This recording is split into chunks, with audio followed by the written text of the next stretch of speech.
আসসালামু আলাইকুম। শোয়েব ভাই কেমন আছেন? আলহামদুলিল্লাহ ভালো আছি। আচ্ছা, আপনি এই যে মানে আমাদের বৈষম্য বিরোধী ছাত্র আন্দোলনে গিয়ে যে আপনার পায়ে আপনি আহত হয়েছেন এবং এখানে আমরা দেখতে পাচ্ছি আপনার মানে ব্যান্ডেজ করা আছে। তো আসলে আপনি কিভাবে আহত হলেন এবং কবে আহত হলেন এটা একটু যদি আমি আমাদেরকে ৪ বলতেন। তারিখ ৪ আগস্ট হুম। দুপুর ২:৩০টার দিকে বাংলা মোটরের দিকে আগাইতেছিলাম সামনে কলাবাগানের দিকে, ওখান থেকে আমার গুলি লাগে পায়ে। আচ্ছা, আচ্ছা। গুলি লাগে এটা কখন? মানে এটা ২:৩০টার দিকে। ২:৩০টার দিকে। হ্যাঁ, আচ্ছা, ২:৩০ আচ্ছা। থেকে ৩টার দিকে। আচ্ছা, তারপরে গুলি লাগার পরে কি হয়? আপনার গুলি লাগলো তারপর? গুলি লাগার পরে পরে আমাকে এই মহাখালী নিয়ে গেল একটা প্রাইভেট মেডিকেল, ওখানে ট্রিটমেন্ট করবে না। ওখান আচ্ছা, থেকে আচ্ছা। বের করে দিছে, পরে পঙ্গুতে নিয়ে গেছে। পঙ্গুতে নিয়ে পরে শিক দিল পায়ের ভিতরে। ভিতর থেকে শিক লাগিয়েছে, হাড্ডি গুঁড়ো হয়ে গেছে পুরোটা। আচ্ছা, আচ্ছা, আচ্ছা। তারপরে হচ্ছে এখন আপনার এই যে নামের যে একটা জটিলতা, এই জটিলতাটা সম্পর্কে যদি একটু নামের বলতেন। ছোটটা ভাইয়া, ওটা হচ্ছে মানে উনি আমার থেকে ১০-১৫ হাত দূরে, মানে ১০-১৫ ফুট দূরে উনি আমার থেকে জিজ্ঞেস করতেছে যে তোমার নাম কি। তো আমি বললাম আমার নাম সোহেব। উনি লিখছে আমার সোহেল। বলছে তোমার ঠিকানা কি? আমি বলছি কামরাঙ্গীচর। উনি লিখছে মিরপুর। তো পুরোপুরি ভুলে গেছে এটা। এটা ওনাদের শুনতে বলেছে, বা আমার শুনতে তো আমার সেন্স ছিল না। আমি তো বুলি অবস্থায়, আমি তো মানে আমার মাথায় কিছুই খেলতেছে না।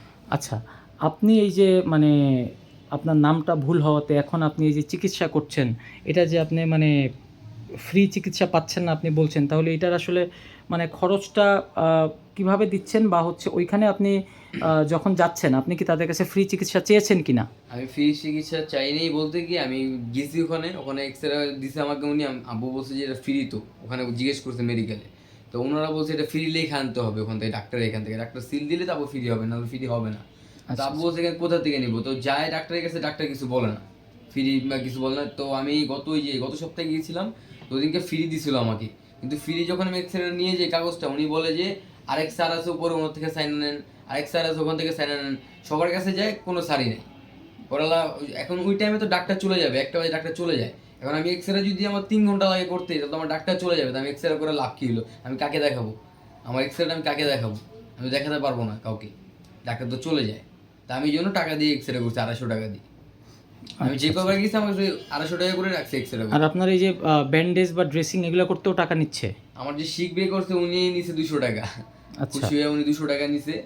আর আমার যে ব্যান্ডেজ এগুলো যাবতীয় যা আছে আমি সব কিনে নিছি নিজের টাকা দিয়ে।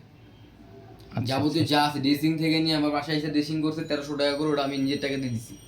সব একবারে যারা যারা আমার হেল্প করছিল ওই টাকা দিয়ে আমার গেছে, মানে আর কি যেমন এলাকাবাসী আছে কিছু হেল্প করছিল আমাকে ১০-৫ হাজার টাকা দিয়ে, ওগুলো দিয়ে আমার সব ট্রিটমেন্ট হয়েছে। আচ্ছা, আচ্ছা, আচ্ছা। তার মানে হচ্ছে আপনি ফ্রি কোনো চিকিৎসা পান না নাই। না ফ্রি। এলাকাবাসীর মানে এক প্রকার দেখা যাচ্ছে তাদের যে সহায়তার টাকা ওইটা দিয়েই আপনি চলতেছেন। ওটা দিয়ে আমি আর চলতেছি। আপনার এই যে এমনিতে ওই সময়কার আপনার কাছে কি মানে আপনার সাথে যারা আন্দোলনে গিয়েছিল বা আপনি যাদের সাথে গিয়েছিলেন তাদের সাথে কি যোগাযোগ আছে বা তাদের সাথে? তাদের সাথে যোগাযোগ বলতে ১-২ জনের সাথে যোগাযোগ আছে, আর বাকিরা তো মানে আমাদের থেকে আলাদা হয়ে গেছিল আর কি। আমরা বাংলা মোটর দিয়ে গেছিলাম, ওরা আবার সায়েন্স ল্যাবে দিয়ে গেছিল, মানে সবাই ছিন্ন বিচ্ছিন্ন হয়ে গেছিল। তো আমরা গিয়েছি ওই পাশে যাওয়ানোর পরেই এই বাংলা মোটর থেকে আগে বাড়ছি, তখনই উপর ও থেকে মানে ফায়ার যাদের দিয়েছিল। সাথে আন্দোলন করছে তারা আপনার আর কি ওইভাবে পূর্ব পরিচিত ছিল না? না না পরিচিত ছিল না, মানে আমার একই মানে সার্কেলটাই ছিল, মানে দূর আচ্ছা, সম্পর্কে আচ্ছা, আচ্ছা, সার্কেল ছিল আর আচ্ছা, কি আচ্ছা, ওরা। আচ্ছা, আচ্ছা, আচ্ছা। সবাই মানে আলাদা আলাদা সার্কেল ছিল। আচ্ছা, আচ্ছা। যাক, তাহলে আমরা আপনার এই ব্যাপারটা যাতে খুব দ্রুত যাতে এটা সমাধান হয় আমরা এটা নিয়ে চেষ্টা করছি। করি, অনেক কষ্টে আছি, সবাই দেখেন আমাকে, না, ইনশাআল্লাহ আমরা এটা নিয়ে চেষ্টা পাশে করছি। দেখেন আমার, এটাই চাই। ঠিক আছে। জি, ধন্যবাদ। আসসালামু আলাইকুম।